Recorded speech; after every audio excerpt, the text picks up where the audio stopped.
Hello दोस्तों, मैं हूं आपका होस्ट एंड दोस्त विनोद कुमार कुशवाहा और आप देख रहे हैं cine talker channel.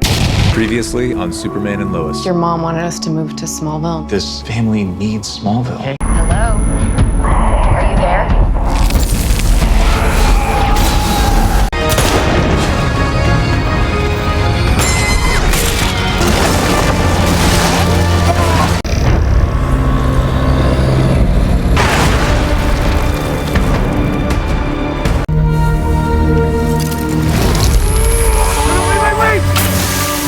Everything about her is the same. Everything except she married someone else. So what is it you have on Morgan Edge? Nothing yet, but I think I may have found a way to get a look inside the mines. No, you are not going to stay with the Kelsons. You know what? Maybe I'll just do it anyways then. What did you do to me? Charlie! Hey man, wait.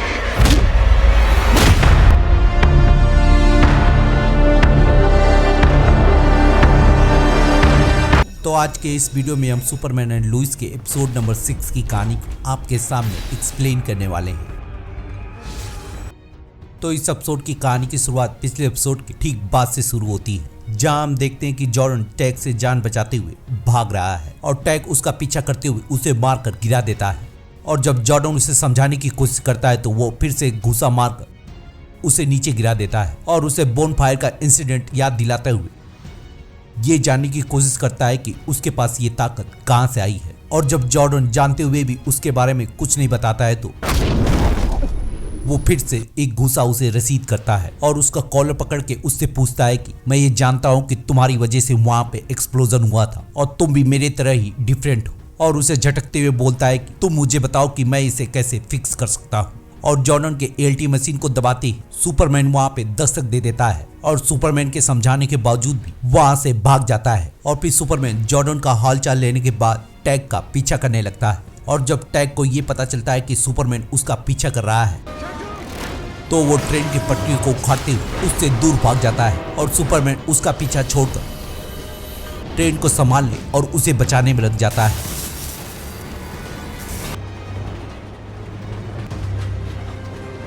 और फिर हम कुछ देर बाद देखते हैं कि Jordan घर आने के बाद अपनी फैमिली से बातचीत करते हुए उन्हें बताता है कि वो उससे ज्यादा ताकतवर और बहुत ज्यादा तेज था और उसके मारने की वजह से मेरा सर बहुत तेजी से घूम रहा है। और हम फाइट के दौरान भी देख चुके हैं कि जॉर्डन उसी तरह से साउंड करता है जिस तरह से डेरेक पॉल को भी हिट विजन की पावर मिली थी। और जॉर्डन उन्हें यह भी बताता है कि वो यहाँ पे अपनी शक्तियों के बारे में जवाब ढूंढने के लिए आया था और उसे बोनफायर की वीडियो देखकर ये मालूम चल चुका है कि उसे ये ताकत मेरी वजह से मिली है।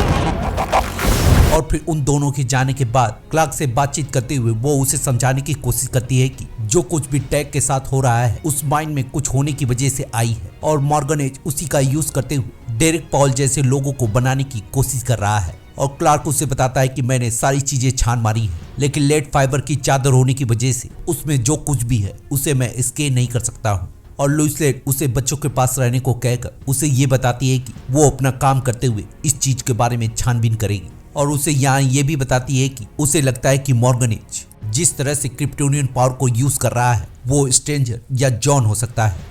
और जब सुबह जॉर्डन अपने भाई के साथ ब्रेकफास्ट कर रहा होता है उसे फिर से एक बार अटैक पड़ता है। और इस नज़ारे को देखने के बाद जब क्लार्क उन्हें स्कूल जाने से मना करता है तो जॉर्डन उसे बताता है कि वो पूरी तरह से फिट है। और क्लार्क इसी चीज को चेक करने के लिए उसे ये बताता है कि उसे स्कूल के बाद ये साबित करना होगा कि वो पूरी तरह से ठीक है। और स्कूल जाने के बाद जब दोनों बातचीत करते हुए जॉनथन अपने केबिन का दरवाजा बंद करता है तो उसे फिर से एक बार अटैक पड़ता है लेकिन इस बार जॉर्डन फिर से उसे इग्नोर कर देता है। और जब सारा आती है तो उसे बहाना बनाकर और उनकी बातचीत से हमें ये पता चलता है कि वो दोनों और उसके डैड उन दोनों के पुराने स्कूल में फुटबॉल मैच को खेलने जाने वाले हैं और सारा भी वहां पहुंचने का वादा करती है।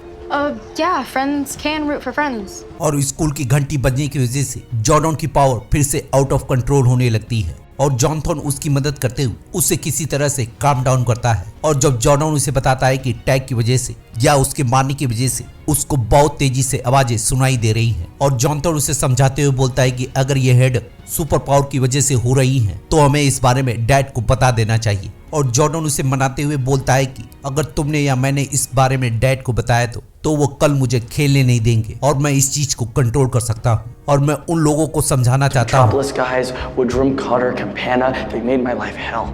जिन लोगों ने मेरी लाइफ पूरी तरह से नर्क बना दी थी, और इसी वजह से उनके सामने खेलकर और उन्हें हराते हुए सबक सिखाना चाहता हूँ। Just this once. और इधर मॉर्गनेज खदानों में स्पीच देते हुए उन सभी वर्कर को समझा रहा होता है जिन सभी वर्कर को काइल्स और लाना समझा बुझाकर यहाँ पर काम करने के लिए लाए हैं। और स्पीच खत्म होने के बाद लाना और काइल से बातचीत करते हुए लाना को प्रमोशन दे देता है और हम जानते हैं कि लाना उसी के बैंक में काम करती है। और जब लुइस वहाँ पे पहुँचती है तो लेस्ली उससे बोलती है कि क्या हमें इसके बारे में भी सोचना होगा, तो मॉर्गनेज उसे मना कर देता है। और हम यहाँ पे मार्कस या जॉन को भी माइंस के अंदर जाने के लिए उससे बातचीत करते हुए देखते हैं। और घर जाने पे उनकी बातचीत से हमें पता चलता है कि काइल फायरमैन की जॉब से पूरी तरह से संतुष्ट नहीं है और वो भी किसी तरह से मॉर्गनेज या उसकी कंपनी में काम करना चाहता है। और जब वो दोनों बातचीत कर रहे होते हैं, लुइस लेन उनके घर पे दस्तक दे देती है और उन दोनों से बातचीत करते हुए ये समझाने की कोशिश करती है कि मॉर्गनेज इस शहर के लिए एक बहुत बड़ा खतरा है और उनसे हेल्प मांगने की कोशिश करती है ताकि वो माइंस में जाकर मॉर्गनेज के खिलाफ कोई सबूत इकट्ठा कर सके। और उन्हें भरोसा दिलाने के लिए वो सुपरमैन को भी बीच में लाती है, लेकिन वो दोनों उसकी बात पे बिल्कुल भी भरोसा नहीं करते हैं और उसकी हेल्प करने से मना कर देते हैं। और जब काइल उन्हें समझाता है कि मॉर्गनेज की वजह से उसके दोस्त और बहुत सारे लोग आज खुशी खुशी अपने घर का गुजारा कर रहे हैं, तो लुइस लेन उसे समझाती है कि तुम्हें आज लग सकता है कि वो तुम्हारी हेल्प कर रहा है, लेकिन ये बिल्कुल भी वैसा नहीं है जैसा तुम समझ रहे हो। He is helping. और लाना भी उसे समझाते हुए बोलती है कि मैं जानती हूँ कि तुम क्या कहना चाहती हो, लेकिन बहुत सालों से यहाँ के लोग काम के लिए भटकते रहे हैं और आज जाकर उन्हें कुछ काम करने का मौका मिला है और हमारे पास यही एक चांस है जिसकी वजह से हम उन लोगों की हेल्प कर सकते हैं। I'm sorry, Lois. और लुइस लेन जाने से पहले Lana, उससे you know बोलती है that I कि respect तुम जानती हो कि मैं तुम्हारी बहुत ज्यादा रिस्पेक्ट करती हूँ और इसीलिए मैं तुम्हें बता रही हूँ कि यहाँ पे कुछ ना कुछ बहुत ज्यादा बुरा होने वाला है और तुम्हें अभी नहीं पता है कि वहाँ पे क्या चल रहा है, लेकिन शायद जब तुम्हें पता चले तो बहुत ज्यादा लेट ना हो जाए। और इधर क्लार्क जॉर्डन को टेस्ट करती उसे उसी बंकर में ले जाता है जहाँ पे जॉर्डन को उसके शिप या उसके किले की चाबी मिली थी और बड़ी से लकड़ी के टुकड़े को दिखाकर उसे उस पे मारने को बोलता है। और जब जॉर्डन पहली बार ट्राई करता है तो उसके बाद क्लार्क उसे समझाते हुए बताता है कि उसे कैसे पंच करना है। और जब दूसरी बार पंच करता है तो और इसी बीच सैम उन्हें फोन करके बताता है कि टैग हैरिस भी मेट्रोपोलिस में देखा गया है। That's where the boys' football game is tomorrow.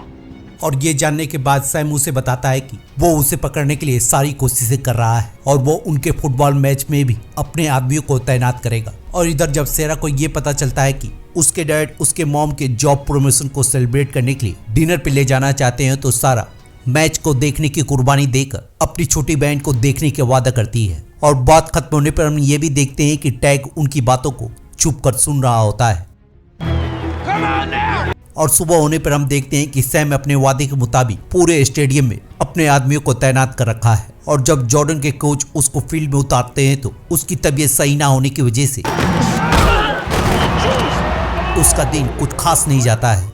और जब लुइस लेन मैच के बारे में पूछने के लिए फोन करती है तो वो उसे सारी परिस्थितियां बताते हुए ये भी बताता है कि जॉर्डन के साथ कुछ न कुछ चल रहा है, लेकिन वो अपने बारे में मुझे कुछ नहीं बता रहा है। और लुइस लेन उसे यही समझाने की कोशिश करती है कि वो लोग अपने पुराने स्कूल में खेल रहे हैं और इसी वजह से उसे उन दोनों पे ध्यान देने की जरूरत है। और जब उनकी टीम हारने लगती है तो जोनाथन कोच से रिक्वेस्ट करते हुए गेम के अंदर शामिल हो जाता है और फिर दोनों भाई मिलकर अपना जलवा दिखाने लगते हैं। और हम ये भी देखते हैं कि जॉर्डन उनको गिराने के बाद उनकी चुटकी भी लेता है। और ये नजारा देखने के बाद क्लार्क को से बुलाकर Rein it in or you're done. Bench पे बैठा देता है। और हम थोड़ी देर बाद देखते हैं कि मैच में जोनाथन की वजह से मैच में उनकी पकड़ मजबूत होने लगती है। और जब होम टीम के प्लेयर जॉर्डन पे धावा बोलते हैं तो उसकी पावर एक्सप्लोड होने लगती है। और फिर क्लार्क सभी को हटाने के बाद जॉर्डन के आंखों से निकलते हुए अंगारों को अपने हाथों पे ले लेता है। और इधर जब टैग सारा के घर पे दस्तक देते हुए उससे बातचीत करने लगता है तो उसकी शक्तियां एक्सप्लोड होने लगती हैं। और जब सारा उससे बचने की कोशिश करती है तो झटके में दरवाजा खुलने की वजह से वो गिरकर बेहोश हो जाती है। और जब लाना और काइल अपने घर पे आते हैं तो सारा उन्हें गाय मिलती है। और इधर जब जॉर्डन अपने पिता को अपने बारे में समझा रहा होता है तो जोनाथन उसके बारे में सारी सच्चाई बताते हुए अपने पिता को सारी हकीकत बता देता है और जॉर्डन उसे समझाने की कोशिश करता है कि इन स्कूल के लड़कों की वजह से ही मेरी जिंदगी नर्क बन गई थी और इसी वजह से मैं इस मैच को छोड़ना नहीं चाहता था, क्योंकि मेरे पास यही एक मौका था कि मैं इन लोगों को बता सकूं कि मैं कौन हूँ। और वो अपने पिता को अपनी बात को समझाते हुए उससे पूछता भी है कि Yeah, but you get to grow up and you get to be Superman. Who am I? I'm a weird kid with headaches. और इसी बीच लाना उसे फोन करके अपनी बेटी के बारे में पूछती है और जब काइल सिक्योरिटी फुटेज देखकर लाना को टैग के बारे में बता रहा होता है तो क्लार्क उसके बारे में जान जाता है और फिर अपने बेटों को गुड बाय करके उसे ढूंढने के लिए निकल पड़ता है। और इधर जब सैरा की आंख खुलती है तो वो उसे बताता है कि It's okay. We're in Metropolis. और जब वो उससे पूछती है कि हम लोग यहाँ तक कैसे पहुंचे हैं तो वो उसे बताता है कि मैं बहुत तेजी से भाग सकता हूँ। और इधर सुपरमैन उसकी तलाश में उसको खोजते हुए उसकी बातें सुनने लगता है और टैग उसे ब्यूरो दिखाते हुए उसके अपने बारे में समझाने लगता है और उससे हेल्प मांगते हुए उससे ये भी बोलता है कि शायद जॉर्डन ने इस बारे में तुम्हें बताया होगा। और सारा उसे बताती है कि वो इस बारे में कुछ भी नहीं जानती है और सुपरमैन वहाँ पे दस्तक देते हुए उससे बोलता है कि तुम्हें भागने की जरूरत नहीं है, मैं यहाँ पे तुम्हारी हेल्प करने के लिए आया हूँ। और जब आर्मी के लोग वहाँ पे आने लगते हैं तो सुपरमैन उसे समझाते हुए अपने साथ चलने को बोलता है और जब वो उसे मना करने लगता है तो वो उसे बताता है कि वो उससे वादा करता है कि वो उस फैसिलिटी में उसे दोबारा लेकर नहीं जाएगा। और तभी डीओडी या आर्मी के लोग वहाँ पे आकर उस पे बंदूक तान देते हैं और जब वो लोग उन पे हमला करने लगते हैं तो सुपरमैन उसे बचाते हुए अपने ऊपर गोली खाने लगता है और फिर वो लोग सुपरमैन को रास्ते से हटाने के लिए क्रिप्टोनाइट गन से उसके ऊपर हमला बोल देते हैं। और क्रिप्टोनाइट से चोट लगने के बाद सुपरमैन का गुस्सा 7वें आसमान तक पहुंच जाता है और वो उसे निकालकर फेंकने के बाद और उसे खत्म करने के बाद उनको धमकी देते हुए बोलता है कि Stand down. और फिर सारा मामला शांत हो जाता है और टैग से जाते समय उससे वादा करता है कि वो इस बार कभी भी अकेला नहीं रहेगा। Promise. और इधर हम देखते हैं कि लुइस लेन के घर पर जॉन दस्तक दे देता है और उसे टू इंस्पेक्टर बैजेस दिखाते हुए माइंस के अंदर जाने के लिए मना लेता है और फिर दोनों पुलिस के रोल को निभाते हुए और गार्ड से मीठी बातचीत करने के बाद माइंस के अंदर चले जाते हैं। और जब जॉन अपने हथियार का यूज करते हुए माइन के अंदर छेद करता है तो उन्हें पता चलता है कि What is that? XK, otherwise known as X-Kryptonite. उसके अंदर एस क्रिप्टोनाइट है। और तभी लेस्ली आर उन्हें खोजते हुए उन पे हमला बोल देती है और जॉन उसे अपने हथियार से घायल करते हुए लुइस लेन को लेकर वहां से बाहर निकल जाता है। और इधर हम देखते हैं कि जॉनथन और जॉर्डन के दोस्त उसके कमरे में दस्तक देकर और उनसे बातचीत करते हुए पार्टी के लिए बाहर ले जाते हैं। और जब कटर और उसके दोस्त जॉर्डन को फिर से बुली करने लगते हैं तो जॉनथन उसे समझाते हुए पीछे हटने को कहता है। और जब कटर एलाइजा को लेकर उसका मजाक उड़ाने लगता है तो जॉर्डन उनकी बातचीत में कूद पड़ता है और फिर कटर सबके सामने जॉर्डन को बुली करने लगता है। Tell the truth, Jojo. Cutter, let him shut me up. Right here, baby. Jordan. और जब जॉनथन के समझाने के बावजूद भी जॉर्डन अपना आपा खोकर उसे मारने ही वाला होता है कि जॉनथन अपना हाथ लगा देता है और इसकी वजह से जॉनथन का हाथ टूट जाता है।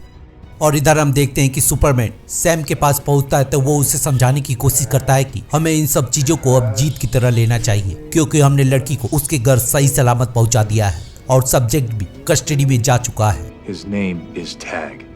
और सुपरमैन उससे बोलता है कि मुझे कभी भी अंदेशा नहीं था कि तुम उसे पकड़ने के लिए क्रिप्टोनाइट का यूज करोगे। तो सैम उससे बताता है कि मेरा जॉब अमेरिका के लोगों को प्रोटेक्ट करना है और उसके लिए मुझे कुछ भी करना पड़े मैं वो सब करूंगा। और तभी जॉनर की बात सुनते हुए जॉनथन के बारे में पता चलता है। Happened back there? और इधर हम देखते हैं कि लुइस लेन का भी गुस्सा जॉन पे फूट पड़ता है और उसे ये भी बताती है कि ये दोनों बैचेस पूरी तरह से नकली हैं और उससे गुस्सा होते हुए पूछती है कि आखिर तुम कौन हो, क्योंकि मुझे नहीं लगता है कि तुम स्मॉल वैली में सिर्फ एक छोटी सी स्टोरी को कवर करने के लिए आए हो। I can't tell you why I'm really here. और उसे बताता है कि मैं तुम्हें पसंद करता हूँ और मैं यहाँ पे कुछ बुरा होने से पहले उसे रोकने के लिए आया हूँ। और तभी उसे क्लार्क का मैसेज आ जाता है और उसे जाते हुए बोलती है कि हम इस बारे में फिर से बात करेंगे। और हम घर पे देखते हैं कि जॉनथन का हाथ टूटने की वजह से जॉनथन का गुस्सा उस पे फट पड़ता है। And now I have a broke ass arm and I'm probably never gonna play quarterback again.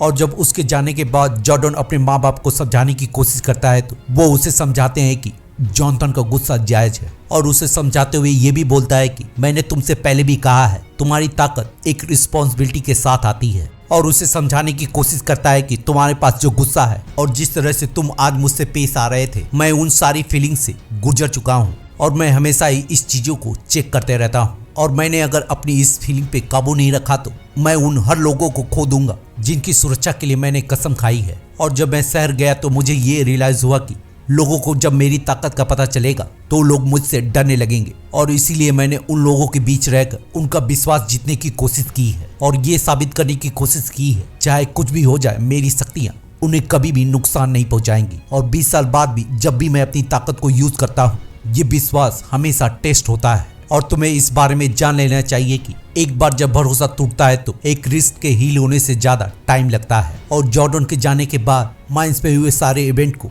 और एक्स क्रिप्टोनाइट और लेस्ली लार के बारे में उसे बता देती है और उसे ये भी बताती है कि मार्कस एक जर्नलिस्ट नहीं है और वो भी मॉर्गन एज के पीछे पड़ा है और मुझे ये पता लगाना है कि आखिर वो मॉर्गन एज के पीछे क्यों पड़ा है। और जब सुबह सारा और उसकी मॉम उससे मिलने के लिए आती है तो सारा जॉर्डन से बातचीत करते हुए वीडियो के बारे में पूछती है और जॉर्डन उसे फिर से इस बारे में कुछ भी नहीं बताता है। और लाना लुइस से बातचीत करते हुए उसे ये बताती है कि उस माइंड की वजह से ही टैग के अंदर शक्तियां आई हैं। और लाना के पूछने पे वो उसे बताती है कि मैंने अभी भी पूरी कड़ियों को जोड़ा नहीं है लेकिन तुम्हारा शक पूरी तरह से सही है और इसमें टैग के अलावा 2 और लोग भी शामिल हैं और उन दोनों का लिंक मॉर्गन एज की तरफ जाता है। और फिर लाना ये सब जानने के बाद उसकी इसमें मदद करने के लिए हामी भर देती है। और जब उनके जाने के बाद वो जॉर्डन से बातचीत कर रही होती है जॉर्डन की तबीयत उसके सामने बिगड़ने लगती है और फिर क्लार्क उसकी हालत देखने के बाद उसे फोर्ट्रेस ले जाने के लिए उठ जाता है। और इसी के साथ ये एपिसोड यहीं पे खत्म हो जाता है। तो मिलते हैं किसी और वीडियो में किसी और टीवी सीरीज या मूवी को एक्सप्लेन करते हुए, तब तक के लिए शुक्रिया।